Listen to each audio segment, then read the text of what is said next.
Assalamualaikum warahmatullahi wabarakatuh. Di video kali ini saya mau berbagi isian SKP untuk yang sedang tugas belajar untuk dosen. Ini di Kemenag, tapi ini isinya di kinerja.bkn.go.id. Nah, kemudian ini setelah masuk nanti kita ada petunjuk awalnya.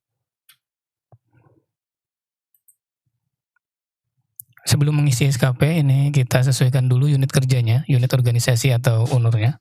Ini unit organisasinya dipilih yang sesuai dengan tempat kita kerja.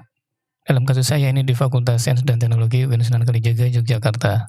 Setelah UNUR-nya disesuaikan, kita bisa sesuaikan UNUR melalui ini menu profil, kemudian data pribadi, kemudian di edit profil. Setelah edit profil, nanti kita cari unit kerja kita yang sesuai. Saya dapat contoh SKP seperti ini. Jadi yang akan saya isikan ini yang belum tentu benar, tapi ini yang menurut saya pribadi lebih pas gitu. Jadi contoh SKP-nya seperti ini.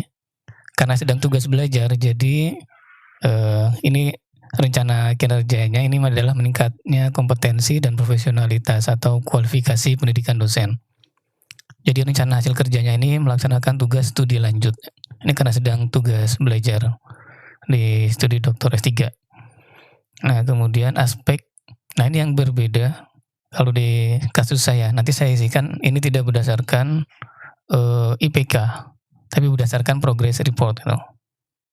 Kemudian peningkatan rekognisi dosen pada tingkat nasional dan internasional. Nah, ini juga berbeda yang nanti saya isikan kalau di rencana SKP ini tidak menyebutkan judul dan di mana conference itu dipublikasikan, tapi disebutkan secara umum. Nanti di realisasinya baru disebutkan judul papernya dan tempat publikasinya, conference atau jurnalnya. Kuantitas ini jumlah publikasi ilmiah sama, nah tetapi nilainya nanti targetnya tidak seperti ini 90-100. Untuk kualitas ini nanti standar kualitas proceeding atau conference atau jurnalnya, nah nanti itu untuk kasus saya itu nasional internasional, nanti ada yang bisa pakai standar yang lain, nanti silakan disesuaikan sendiri. Waktu, durasi lama pelaksanaan publikasi. Nah, yang saya isikan di SKP, kalau teknisnya nanti sepertinya bisa menyesuaikan ya, tinggal nanti tambah periode SKP. Nah, kemudian kalau untuk tahun 2023, nah nanti berarti diisi di sininya mulai dari 1 Januari 2023, kemudian periode akhirnya 31 Desember 2023, pendekatannya kuantitatif, kemudian oke. Nah, karena saya sudah mengisi, ini ada isiannya. Nanti di sini kita tambahkan untuk rencana hasil kerja, pimpinan yang diintervensi. Jadi kita memilih RHK pimpinan. RHK pimpinan di kasus saya ini tadi adalah dekan Fakultas Saintek.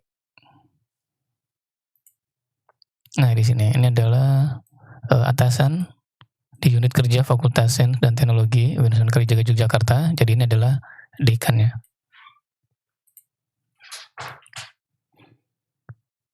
Nah, kemudian ini diisikan studi doktor, tempatnya di mana. Nah, kemudian indikator kinerjanya untuk studi lanjut ini, indikator kinerjanya ini adalah progress report. Target tahunan 4 kali, jadi progress reportnya 4 kali per 3 bulan. Ini sama dengan progress report yang diminta oleh provider beasiswa setiap 3 bulan gitu. Kemudian dari sisi kualitas, persetujuan progress report oleh supervisor. Waktu, durasi studi lanjut 12 bulan. Ini adalah durasi sesuai durasi penilaian ini. Kemudian RHK yang kedua, ini meningkatnya rekognisi dosen tingkat nasional dan internasional. Rencana hasil kerjanya publikasi ilmiah, ini pada tingkat internasional. Jadi conference atau jurnal yang tingkatnya internasional. Ini memang masing-masing bisa berbeda ya, antara 1-2 orang. Ada yang cukup seperti ini, ada yang dia menggunakan standar yang lain, standar indeks atau standar yang lain. Nah, untuk kasus saya ini cukup tingkat internasional seperti ini. Kemudian kuantitasnya adalah jumlah artikel yang dipublikasikan. Nah, 1 tahun yang ditargetkan 1, bisa juga menulis 2 atau 3. Nah, karena sedang studi lanjut dan studi lanjut itu durasi, default-nya adalah 3 tahun dan 3 tahun itu, terbit publish 3 artikel atau paper, jadi dihitung 1 tahun 1 artikel. Kemudian kualitasnya diukur dari skala penerbit artikel publikasi karya ilmiah. Nah, targetnya adalah internasional. Kemudian waktunya, ini durasi waktu proses publikasi untuk 1 artikel ini adalah 12 bulan. Kita bisa pakai standar yang, sedengan atau standar yang minimal atau optimal. Nah, kalau yang, minimal nanti pemenuhan targetnya bisa sesuai gitu. Kemudian tambahannya, kalau yang dicontoh tadi nggak ada tambahannya ya. Tapi karena di kasus saya kebetulan terlibat di organisasi, atau lembaga yang berskala internasional, jadi ini saya tambahkan saja. Ini dikosongkan juga kalau dari contohnya ini, nah ini kosong. Tapi saya isi saja untuk, predikat akreditasi unggul untuk, prodi. Ini adanya pengabdian lingkup internasional, terlibat pada lembaga berskala internasional. Cuma kalau untuk PAK sedang tubel, nah pengabdian ini nanti apakah angka kreditnya dihitung atau tidak, nah itu nanti perlu dilihat lebih lanjut. Kuantitasnya jumlah lembaga yang terlibat cukup 1, karena saya sudah ada 1 SK di lembaga yang berskala internasional. Nah, kemudian ini untuk kalau kita tadi akan mengisi SKP, mulai dari tambah periode SKP di sini. Kalau belum pernah mengisi, nanti di sini ini kosong. Ini karena saya sudah mengisi untuk 2023, jadi sudah ada SKP-nya. Dan statusnya sekarang persetujuan. Nah, saya diminta untuk mengupload bukti pendukung sama realisasi. Nah, setelah klik tambah periode SKP, nanti akan muncul seperti ini, kemudian kita isi periodenya.